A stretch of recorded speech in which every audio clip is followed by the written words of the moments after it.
आज की story I है हमारे पास उत्तर प्रदेश के मैलानी शहर से। मैलानी शहर मैं आपको बता दूं ऐसा है जिसके चारों तरफ काफी ज्यादा घना जंगल है और उस जंगल को नाम दिया हुआ है माला जंगल का।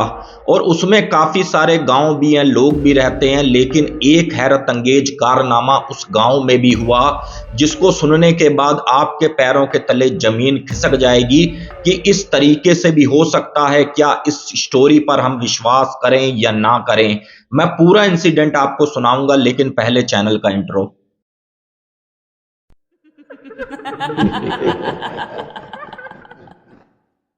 आप सबको मेरी नमस्कार, मेरा नाम है अजय। मैं इस चैनल पर आपके लिए हॉरर स्टोरी, देव के चमत्कार और लोक कथाएं लेकर आता हूं। आपको भी इंटरेस्ट है तो प्लीज चैनल को सब्सक्राइब करें और एक प्यारा सा कमेंट ये करें कि ये आर्टिकल आप कहां से देख रहे हैं।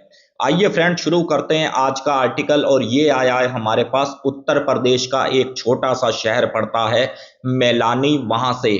और वहीं का रहने वाला एक प्यारा सा छोटा सा परिवार जिसमें कुल मिलाकर 4 सदस्य होते हैं। बच्चों के नाम आपको बता देता हूं, राजू और मुकेश, जिनकी आयु लगभग आप ये लगा लो 16 से 18 वर्ष के अगल बगल होती है।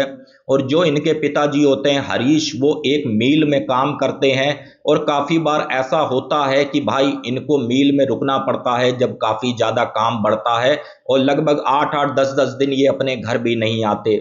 जो इनकी हरीश जी की पत्नी होती हैं उनका नाम होता है मालती, और वो हाउस वाइफ होती हैं अपने घर की देखा भाली करने के लिए। और जो इनका घर होता है लगभग मैलानी से 7-8 किलोमीटर की दूरी पर गांव होता है, वहां पर इनका परिवार रहता है। और इनके घर का भी स्ट्रक्चर मैं आपको ऐसे बता दूं फ्रेंड्स, जैसे फ्रंट में इनके घर कमरे हो गए, 3 कमरे, किचन, रसोई, इस टाइप का हो गया। और पीछे की तरफ थोड़ा बहुत खुला आंगन रख लिया जी, बर्तन धोने, कपड़े सुखाने। और उसी आंगन से ही थोड़ी सी दूरी पर माला जंगल की शुरुआत भी हो जाती थी।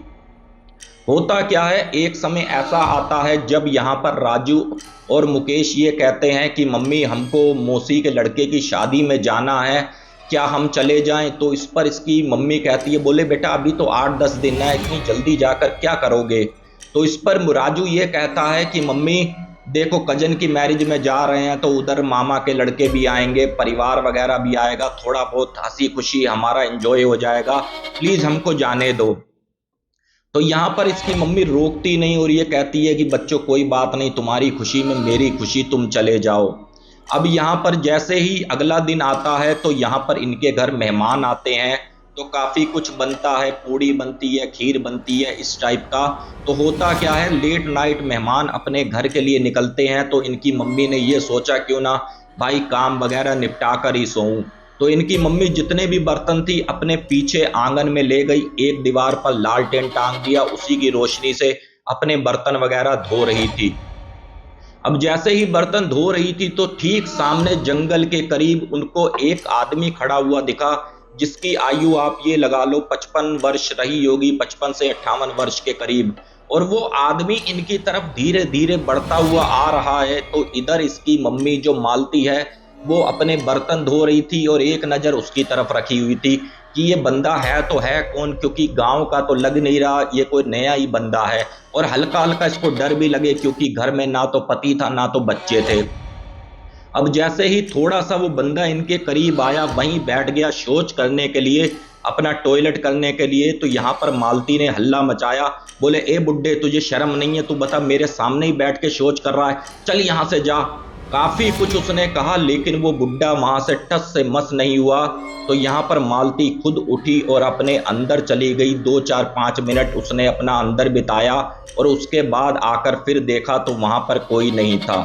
तो उसने मालती ने सोचा, बोले बताओ किस टाइप के लोग हैं, बताओ शर्म ही बिल्कुल नहीं है, मैं इधर बर्तन धो रही हूँ, उधर मेरे सामने ही आके शौच कर रहा है।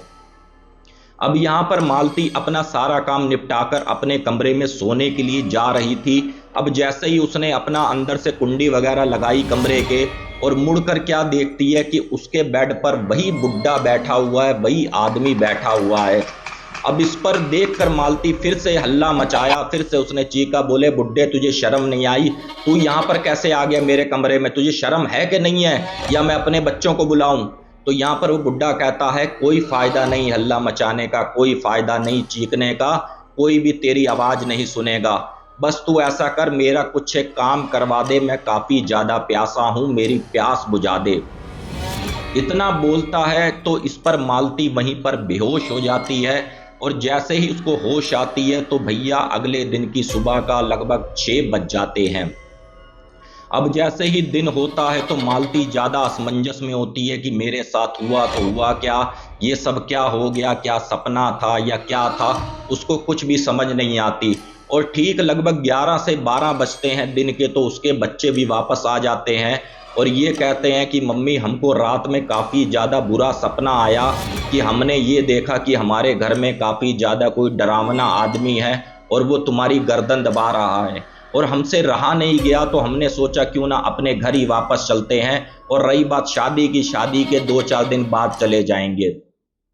अब जैसे ही शाम होती है फ्रेंड्स, तो होता क्या है, मालती फिर से आती है अपने कमरे में सोने के लिए, फिर से अपना दरवाजा बंद करती है सोने के लिए। जैसे ही मुड़कर देखती है तो ठीक वही बुड्ढा इसके सामने बैठा हुआ होता है। तो मालती कहती है फिर से तू आ गया, बुलाऊं क्या मैं अपने बच्चों को? तो यहाँ पर वो बुड्ढा कहता है तू जितना मर्जी बोल ले, जितना मर्जी हल्ला मचा ले, जब तक मैं नहीं चाहता तेरी आवाज समझ लो इस कमरे से बाहर नहीं जाएगी। अब मालती कहती है कम से कम अपनी उम्र का तो लिहाज कर लो, तुमको शर्म नहीं आई? अब जैसे ही उम्र की बात करती है मालती तो एकदम से उसके आगे एकदम से फ्लश लाइट जलती है, जैसे आप कैमरे की लाइट देखते हो, एकदम से उसके आगे रोशनी होती है। और जो वो बुड्ढा था, एक लगभग 21 से 22 साल का काफी खूबसूरत नौजवान लड़का उसके सामने आ जाता है। अब इस चीज को मालती देखती है तो मालती फिर से बेहोश हो जाती है और फिर से अपना वहीं का वहीं गिर जाती है। अब जैसे सुबह होती है और फिर से वो असमंजस में कि भाई ये मेरे साथ हो क्या रहा है, मेरे साथ कोई कुछ कर रहा है या मैं स्वप्न में हूँ और मेरे साथ हो क्या रहा है, क्या मैं अपने बच्चों को बताऊं या ना बताऊं। अब यही सब करने कराने में लगभग उसका पूरा दिन बीत जाता है। अब यहाँ पर जैसे ही शाम होती है, इस बार मालती को काफ़ी ज़्यादा डर भी लगता है कि कहीं वो बुड्ढा फिर से ना आ जाए। लेकिन मालती अपना काम वगैरह निपटा कर जैसे ही अपने कमरे में आती है तो इस बार कोई भी नहीं होता, ना तो पूरे कमरे में देखती है तसल्ली से। और जैसे ही अपने ऊपर चद्दर ओढ़ के सो रही थी मालती, तो उसके ऊपर से कोई ऐसे करके हाथ से लाया और जैसे ही मालती ने चद्दर उतार कर देखी तो वही बुड्ढा फिर से उसके सामने था। इस बार मालती की चीख भी नहीं निकली, ना मालती कुछ बोल पाई। तो मालती ने ये कहा कि क्यों मेरे पीछे पड़े हो, मैंने तुम्हारा क्या बिगाड़ा है? तो वो बुड्ढा ये कहता है कि बस तू मेरी प्यास बुझा दे, बस मुझे और कुछ नहीं चाहिए, मैं तेरे से और कुछ नहीं चाहता, ना मैं तेरे से कुछ मांगता हूँ। इतना बस वो मालती बोलती है और मालती फिर से बेहोश हो जाती है, क्योंकि इस बार वो अपने रौद्र रूप में आ चुका था। काफ़ी ज़्यादा भयानक उसकी शक्ल लग रही थी। पहले तो चलो बुड्ढा था, फिर जवान लड़का था, इस बार खूंखार उसका रूप था। वो फिर से उसके साथ वही क्रियाक्रम करता है जो नहीं करना चाहिए था। अब जैसे ही सुबह होती है तो यहाँ पर मालती क्या करती है, अपनी सबसे छोटी बहन को बताती है कि भाई मेरे साथ ऐसा ऐसा सब कुछ हो रहा है। और जब फ़ोन पे बात चल रही थी मालती की, तो इस पर मुकेश भी सुन रहा था, जो बड़ा लड़का था। और मुकेश ने भी लगभग लगभग पूरी स्टोरी सुनी कि मम्मी के साथ क्या हो रहा है, क्या नहीं हो रहा। तो इस पर उसकी मौसी, छोटी मौसी जो थी मुकेश की, वो कहती है कि मैं एक तांत्रिक बाबा को जानती हूँ, हम उसके पास चलेंगे, क्या पता तुम्हारे साथ क्या क्या सिस्टम हो रहा है। अब जैसे ही ये तांत्रिक बाबा के पास जाते हैं, और वो तांत्रिक बाबा भी काफ़ी ज़्यादा मंजे हुए थे, काफ़ी ज़्यादा विद्वान थे। और जैसे ही मालती को उन्होंने अपने पास बैठाला और अपनी आंखें बंद करी और पूरी स्टोरी उनके सामने आ गई। तो यहाँ पर तांत्रिक बाबा ये कहते हैं, बोले बेटा जो तुम्हारे पीछे घर के जगह है थोड़ी दूरी पर क्या कोई गांव है? तो यहाँ पर मालती बोली हाँ वो दूसरा गांव है वहाँ पर। बोले वहाँ का एक नौजवान लड़का था, एक लड़की से काफ़ी ज़्यादा प्यार करता था और उसकी शादी को लगभग 2-1 दिन रह गए थे तो उसका एक्सीडेंट में मौत हो जाती है। और उसके बाद उसको उसी जगह पर ही गाड़ दिया जाता है। लेकिन उसकी आत्मा जो थी काफ़ी ज़्यादा भटक रही थी, तृप्त थी, क्योंकि उसको जो चीज़ चाहिए थी वो चीज़ नहीं मिली और वो कहीं ना कहीं प्रेत योनि में चला गया। और वही प्रेत तुमको कहीं ना कहीं कभी बुड्ढे के रूप में, कभी लड़के के रूप में आकर तुम्हारे साथ शारीरिक संबंध बना रहा है, तुमको कहीं ना कहीं परेशान कर रहा है। लेकिन तुम चिंता मत करो, मैं यहाँ से तुमको एक धागा बनाकर दे रहा हूँ, और ये कोशिश करना कि ये धागा कभी गले से मत निकालना, नहीं तो फिर से कहीं ना कहीं वो शक्ति एक्टिव हो जाएगी। और एक बात मैं और बता देता हूं कि ये जो भी प्रेत शक्ति है वो रहेगी तो तुम्हारे अगल बगल दाएं बाएं घूमती रहेगी, लेकिन इस धागे की वजह से वो तुम्हें कभी टच नहीं कर पाएगी। और ये समझ लेना, ये धागा अगर गले से निकल गया तो वो तुम्हारे साथ काफी कुछ कर सकता है, क्योंकि काफी ज्यादा गुस्से में होगा, क्योंकि तुमने उसको रोका है अपने पास आने के लिए। तो फ्रेंड, ये आर्टिकल मेरे को किसी और ने नहीं, ये मेरे को भेजा है मुकेश ने। मुकेश का ये कहना है, अजय भैया आपकी स्टोरी हमने फेसबुक में देखी, और देखने के बाद हमें लगा कि भाई खाली हम इकलौते ऐसे नहीं है, ये भूतिया एक्टिविटी काफी लोगों के साथ हुई है, तो हम भी आपको अपनी स्टोरी भेजें।